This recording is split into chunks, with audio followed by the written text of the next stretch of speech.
Dr. Brian Scott with you. Hey, thank you for joining us today as we conclude another week of the Insight to the End Times. We began these short podcasts. They were much shorter when we first began. Now they're up around 9 minutes in length.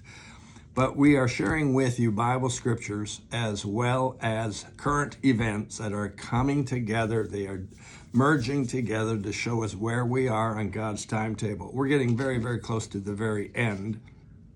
And because of that, we need to be preparing ourselves for what's coming. And the first major event that we'll see happening will be the pre-tribulation rapture of the saints. We've shared a lot about that. We've shared a lot why there's a pre-tribulation rapture and who's included and who isn't included and so on and so forth. You could go back even just a couple weeks ago and you'll find our podcast dealing with that. This week we have been dealing with current events, primarily occurring in North America, and a good number or good reference to many of them occurring right here in Canada. We are in the last of the last days. I read yesterday, I won't read all of it today, 2 Timothy chapter 3, verse 1. Paul's writing to the young pastor Timothy, who pastors one of the first New Testament churches, and he's in an area where there's an awful lot of attack going on and a lot of false apostles, false teaching, everything's upside down.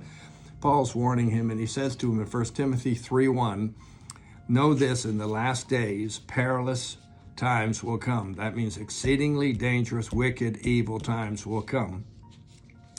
And then he goes on to describe some of the characteristics of that, as we shared yesterday. Verse 3 talks about being unloving, unforgiving, being a slanderer, without any self-control, brutal, despisers of good, traitors, headstrong, haughty, and the list goes on. We are living with those kind of thoughts and people around us today, and it's almost out of control. I want to share with you today about words.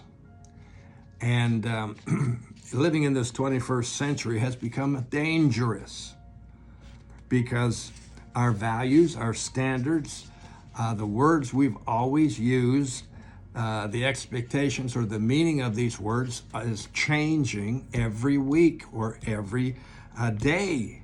And what you thought was acceptable yesterday may not be acceptable today, but that's determined by a very small fringe group of people who just seem to be running everything today. Various titles for them. Suffice it to say, they are operating in the spirit of the Antichrist, who will be coming as soon as the church is raptured. But progressives today are telling all of the rest of us who are conservatives or righteous, we could say, people, the people who know the difference between good and bad and evil and what's right and what's wrong, they're calling us old folks, like out of date. They're progressive, they know better, they're bringing all of these new things into existence. One of the startling facts I learned a couple of years ago was the new definition for freedom of speech. And freedom of speech was always termed to allow me to say what I feel and what I think and what I believe. And I had the right to say that. But now the new definition of freedom of speech, which has encapsulated our universities and colleges, and now it's almost across the board everywhere else, is I have the right to say whatever you believe. I have the right to say whatever you support. I have the right to say whatever you stand behind. Well, how am I supposed to know what you stand for, believe in, or think? That's an impossibility. But that kind of definition essentially eliminates discussion, negotiation, having a different opinion, or even having the freedom to share your opinion. So I can't discern what you think. One of my mentors and fathers in the faith many years ago said, "You have the right to be wrong." And I still stick by that. Most people do have wrong impressions of things. Why? Well, take a look at who they're listening to. Take a look at who they're getting their information from.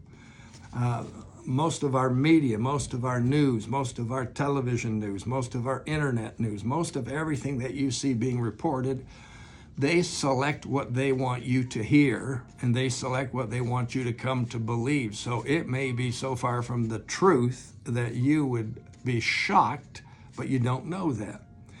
We have a state, at least one state in the U.S. right now, who have proposed legislation that will make it an offense for you to say anything that will cause someone else to be threatened, intimidated, or bothered.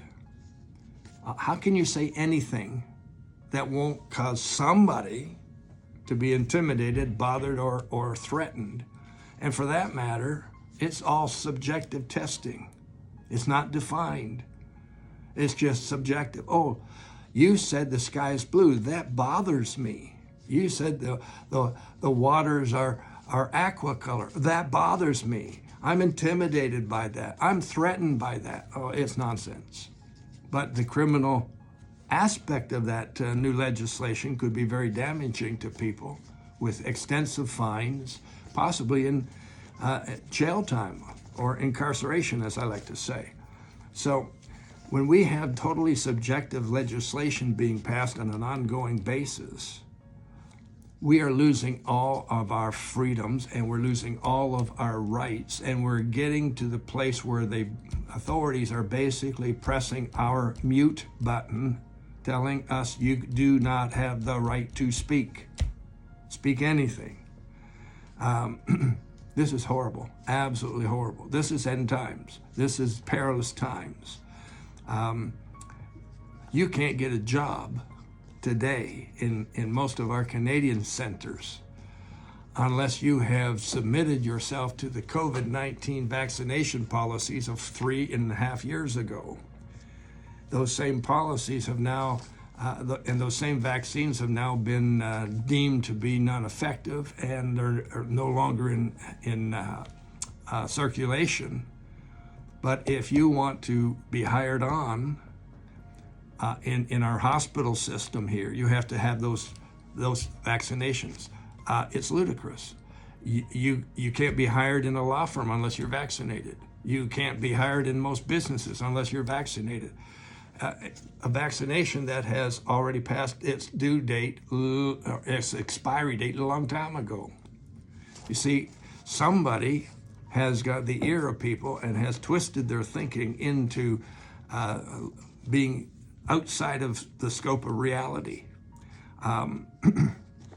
It bothers me that the media determines what we read, what we see, and what we hear.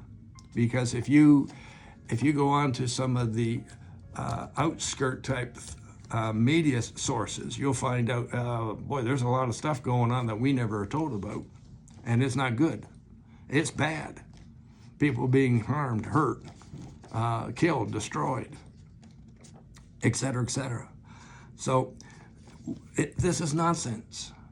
But this is where we are. We are living in a very upside down world. We're living in a very convoluted world. We're living in a world that doesn't make a lot of sense anymore. Right and wrong has gone by the books, et cetera, et cetera, et cetera. In fact, this morning in the newspaper, I read where a lot of the professional performers, musicians, singers, and so on, are becoming fearful to go on stage because the audience in attendance, they're now throwing things at them. They're throwing cell phones. They're one person threw a bag of ashes, cremated ashes of his mother or her mother at one of the performers.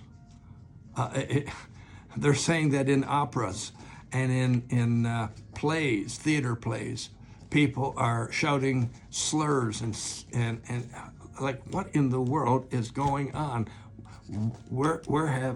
It's gone so far off the rails, it's hard to say what's going on. But I'll tell you what this is. This is an anti-Christ spirit. And it's getting bolder and bolder and bolder every day. And when Jesus was talking about this in Luke chapter 21, verse 28, verse 28, I think it is. He said, look up when you see these things happening because your redemption draws nigh. One of the other ones says, know that it's almost time for God to come and set you free. See you next week. God, you're blessed.